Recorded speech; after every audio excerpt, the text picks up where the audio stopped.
Pós-Segunda Guerra Mundial, os Estados Unidos e a União das Repúblicas Socialistas Soviéticas vencem um conflito. Uma invade Berlim e a outra mostra para o mundo que ela tem a grande arma, as bombas nucleares. Solta uma bomba em Hiroshima e uma em Nagasaki. O mundo se divide, a bipolarização. O Brasil se bandeou para o lado dos Estados Unidos da América.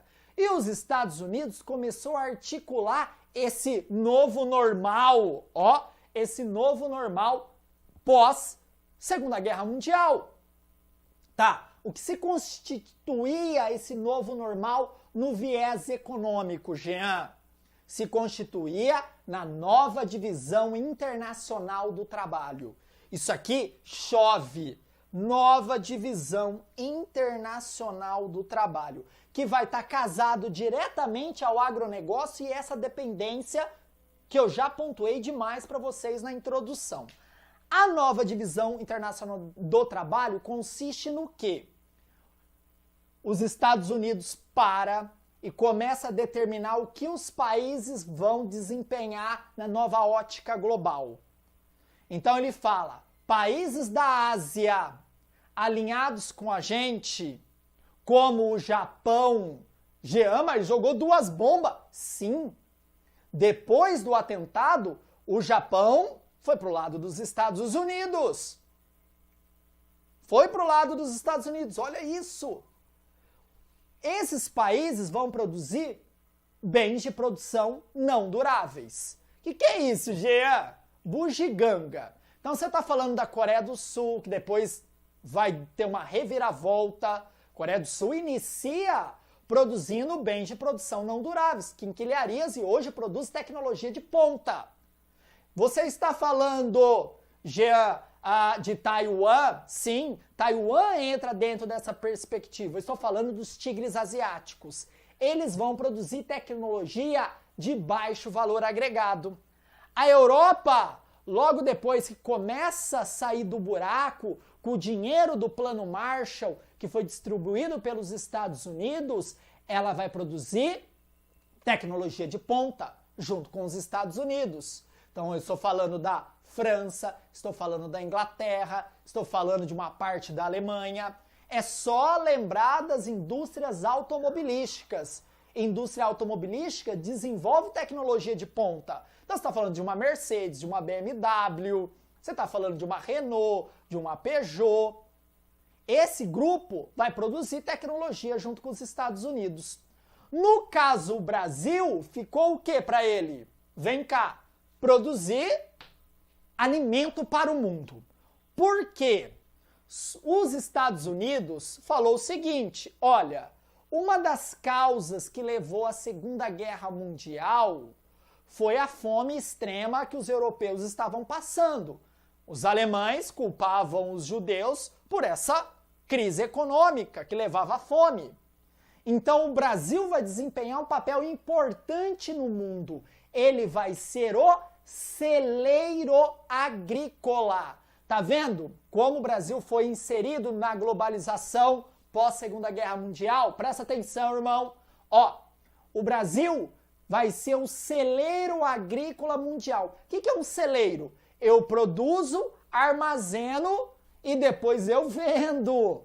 Vai vender alimento para todos. Aí você fala, nossa, como o Brasil é lindo, como o Brasil é bonito, vai ajudar o mundo a acabar com a fome. Só que não! A fome terminou pós-Segunda Guerra Mundial? Não! Por quê? O Brasil ele não passou a produzir bem comida. Comida mesmo. Que é isso, Jean? Comida. Arroz, feijão, milho.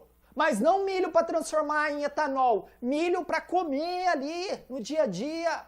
Tomate, batata, mandioca, pimentão. Não foi isso. O papel do Brasil, que os Estados Unidos manda e obriga o Brasil a desempenhar, é vender, vem cá, commodities. Commodities. E a principal commodity que o Brasil vai ter que vender para o mundo é ela, a soja. A soja. O mar de soja do Centro-Oeste começa a ser plantado aqui. Tá, Gia, mas soja é bom, eu faço lá meu hambúrguer de soja, é uma delícia. Calma, a soja ela não é de consumo de consumo alimentar diário de todo mundo. Pelo contrário, a soja aqui é para fazer ração, para alimentar o gado, principalmente no inverno na Europa, que não tem como comer capim, e o gado nos Estados Unidos. A soja aqui é para ser uma parte dos ingredientes de alimentos enlatados, os alimentos industrializados. E esses alimentos industrializados ganharam força quando? Na Segunda Guerra Mundial, onde o soldado tinha que se alimentar, né? Tinha que comer, e a indústria de enlatado nos Estados Unidos, cresceu. Então, essa soja que o Brasil vende para o mundo não desempenhava o papel lindo e maravilhoso que foi dito pelos Estados Unidos. Vocês vão acabar com a fome do mundo, vocês serão o celeiro agrícola. Aí o Brasil falou o quê? Nossa, mano, como eu sou importante nas paradas, eu vou ser incluído de novo na dinâmica global, vendendo alimento para o mundo. Mas vocês viram que não foi isso. Não foi isso que aconteceu.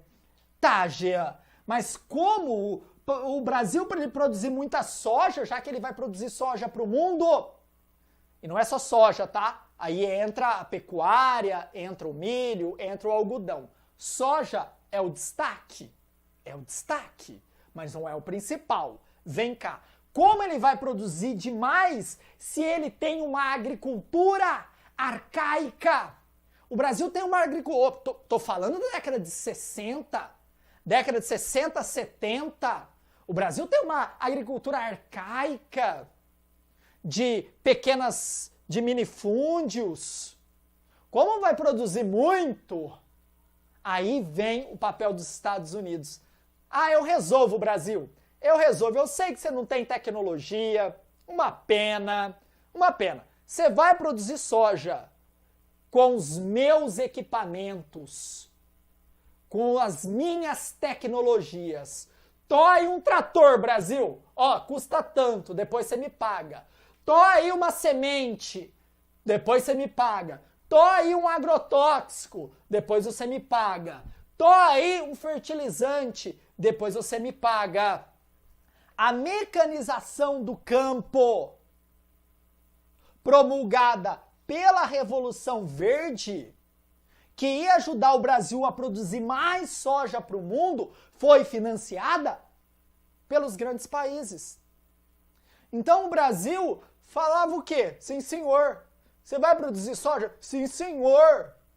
Tá, Jean, e se o Brasil batesse o pé? Se o presidente, naquela época, Juscelino Kubitschek de Oliveira, o mineiro, ele falasse o seguinte, não vou produzir soja, vou desenvolver tecnologia, vou aproveitar as nossas riquezas minerais e vou produzir tecnologia aqui. Será que ele tinha se mantido no poder?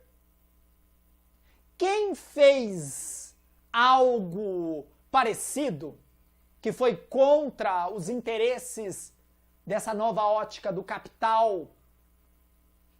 João Goulart.